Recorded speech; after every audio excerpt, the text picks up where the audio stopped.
Today we're going to make kitchari.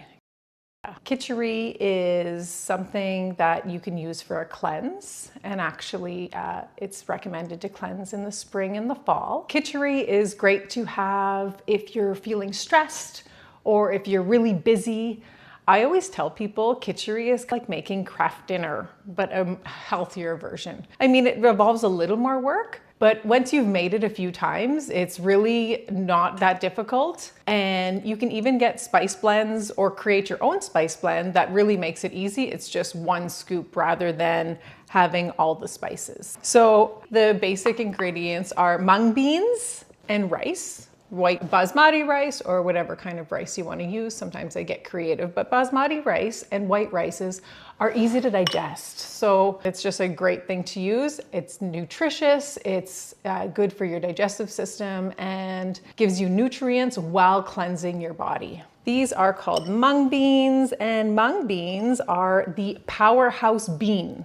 They are easy to digest as well as extremely nutritious and full of protein, and they're like a powerhouse bean. So that's why these ancient rishis knew that kitchari would be so nutritious, but also really great for digestion and great to keep us sustained while we cleanse. So last week we made ghee.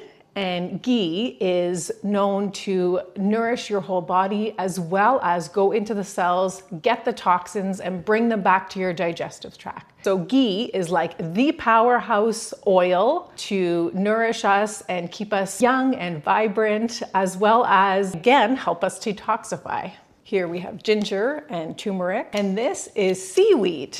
So this is part of the complete nourishment while we detoxify. Here I have coriander seeds, cumin seeds, safatida or hing, which is great to dispel gas and aid in digestion.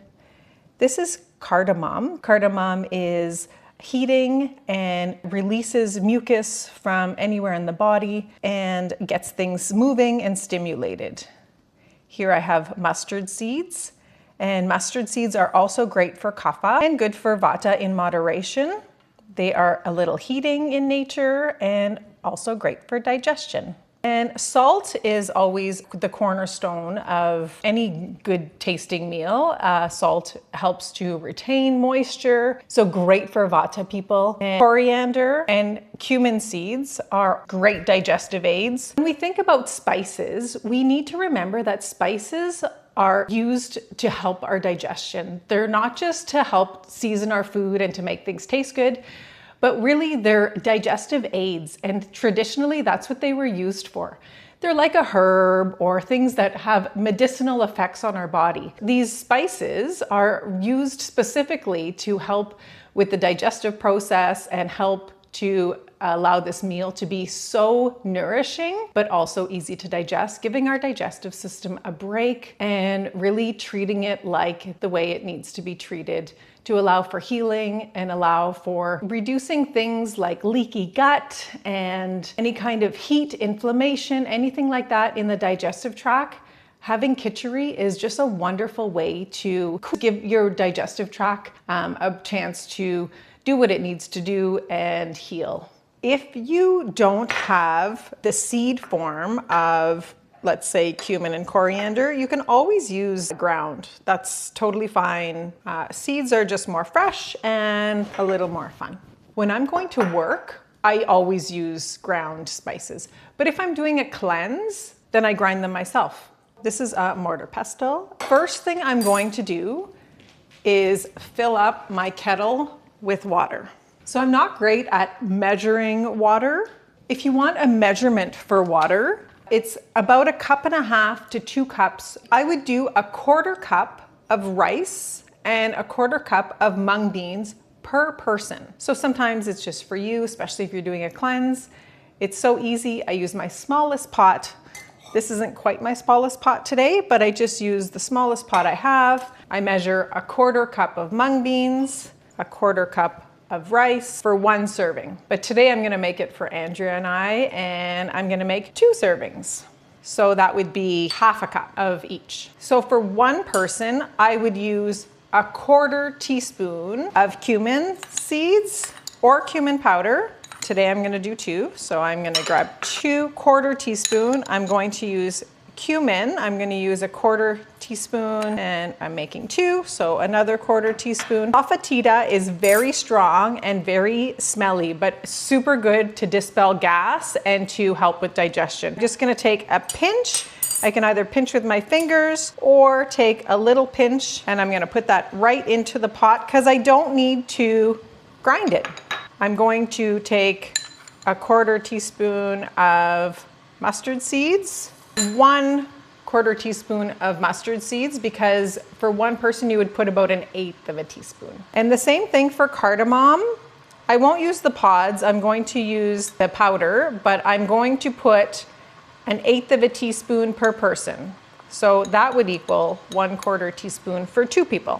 Salt, you put a 1/4 teaspoon, and I'm making it for 2, so I'm gonna put 2/4 teaspoons. Next, we're going to put some ghee, which we made in our last video, so make sure to check that out. When we're making kitchari, we put approximately 1 tablespoon per person. So today we're gonna put 2 tablespoons of ghee, and ghee smells and tastes so good.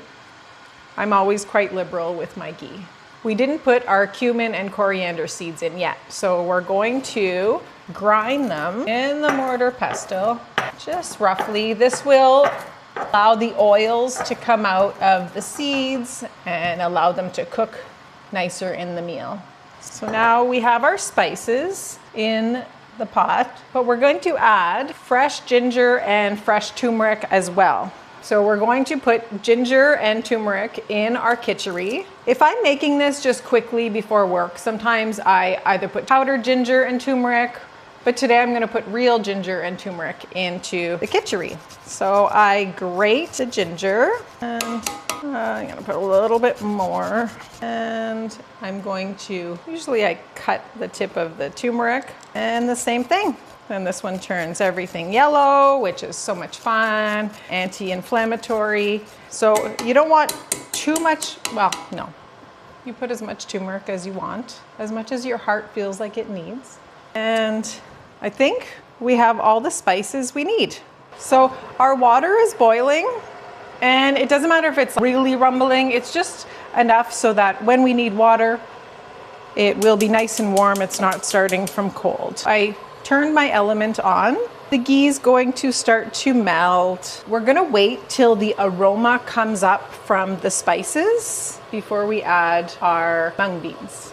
So we can just mix it together. Smell. Make sure it smells like things are happening. All the spices are waking up, ready to nourish our body. And again, remember that intention. When we cook, we want to pour our love into the food that we're making. And food, I truly believe, is meant to nourish us. When you eat with the intention of nourishing your body rather than indulging in the tastes. In Ayurveda, there's something called abuse of the senses.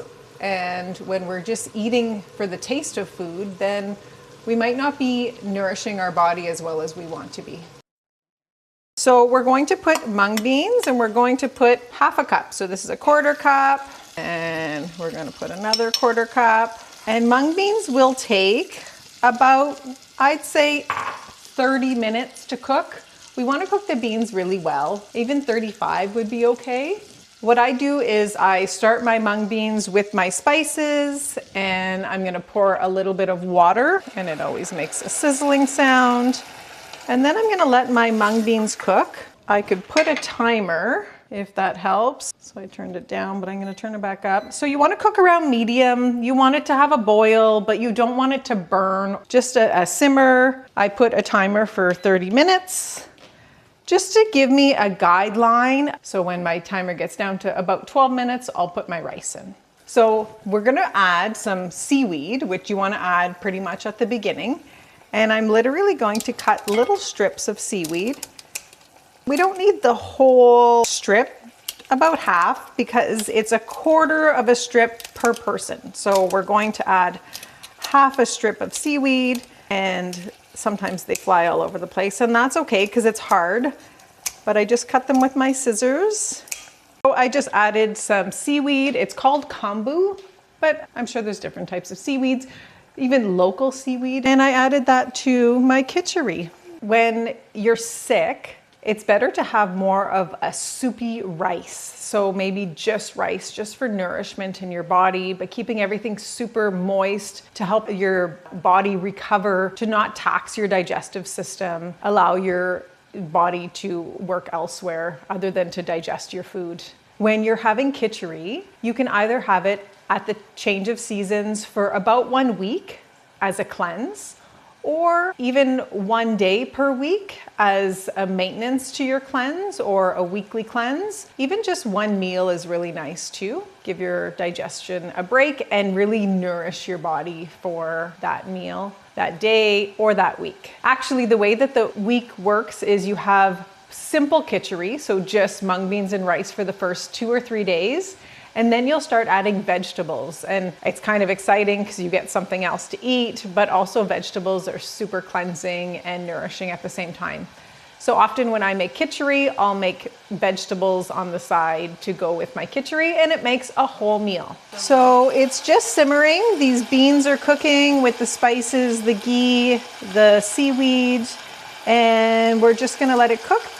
So I cook by listening to my food. I would never listen to a podcast or have headphones on because then I can't hear. So if you could listen to the sizzle, when I hear my food's making a lot of noise, I add more water.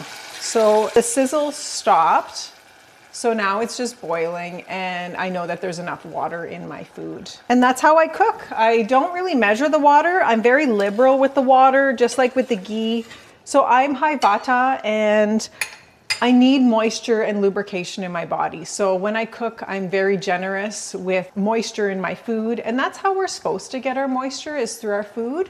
Drinking water is great, and ginger tea and things like that. But also we want to make sure that our food is warm, moist, easy to digest, and nourishing to all the cells in the body, including our nervous system. When you have high vata, maybe you struggle with anxiety or dryness, but also when we have dryness outside of our body, there's probably some systemic dryness happening too. So this is a great way to nourish and lubricate all of your tissues in your body. Now I just want to talk about something. If you don't have ghee, sesame oil is an excellent alternative. Sesame oil is warming and nourishing and also lubricates very well in the body, especially for vata people. Ghee is tridoshic. Sesame oil is also good for all 3 doshas, especially vata. And kaphas also need warming, but maybe just a little less oil for kapha people, for kapha imbalance. So I have about 15 minutes left on my timer. So I'm going to eat a ginger pickle, just a little piece of ginger with some salt and lime before my meal.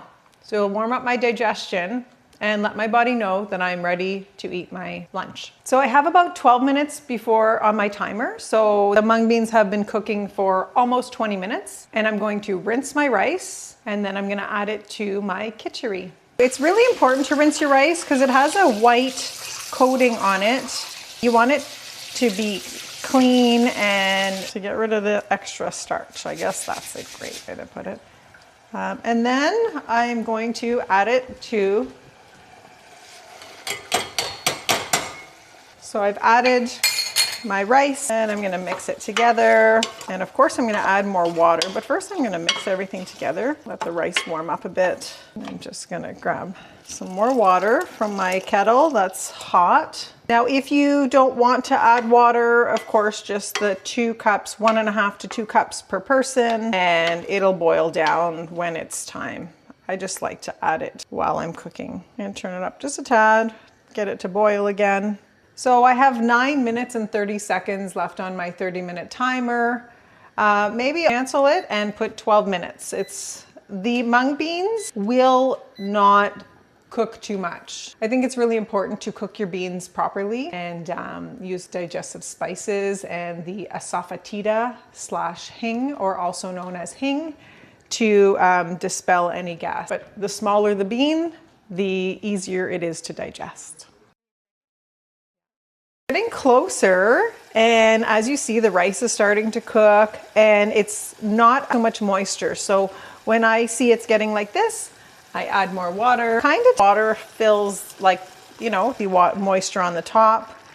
And like I said, I'm quite liberal with my water, but you don't want it to be soupy either. But like I said, if you're not feeling well, more soupy is easier to digest. Kitchari, kind of similar to chicken noodle soup, right? It's just the vegetarian version of it. So here's our kitchari. It's still boiling. It's got about 5 minutes left till the rice is cooked, and sometimes I stir it. So we don't want to stir food too much to put our nervous energy into the food, but a little stir is okay just to mix things up. You can also, if you're going to use vegetables or if you want to add vegetables, you could throw them right in. It's an Ayurvedic one-pot kitchari meal, but you can also feel free to put carrots or broccoli or spinach or kale or anything into your pot. It's easy, not much dishes, and super nutritious. So here's our kitchari, and I would say this is like Ayurvedic craft dinner. It took a little bit longer, but it's much more nutritious. So I'm going to make some bowls for Andrea and I. And this is filled with protein, filled with whole grains, has some seaweed, digestive spices. And as you can see, it made just enough. So I used a 1/4 cup per person, and it made just enough for both of us. So there's not really any excess. Also, I will often have this for lunch and supper. So I just have to cook once. Often if I'm going to work, I cook it in the morning. I have it as a delicious lunch. I have the leftover for my supper, and my meal is made for the day, and I know that I'm well nourished and I've taken care of my nutrition for that day. And just to have all 6 tastes within this meal, which is something that Ayurveda suggests to reduce cravings and to make sure that you have all the nutrition, I'm gonna add just a sprinkle of lime to both bowls. And that completes all 6 tastes are in this bowl.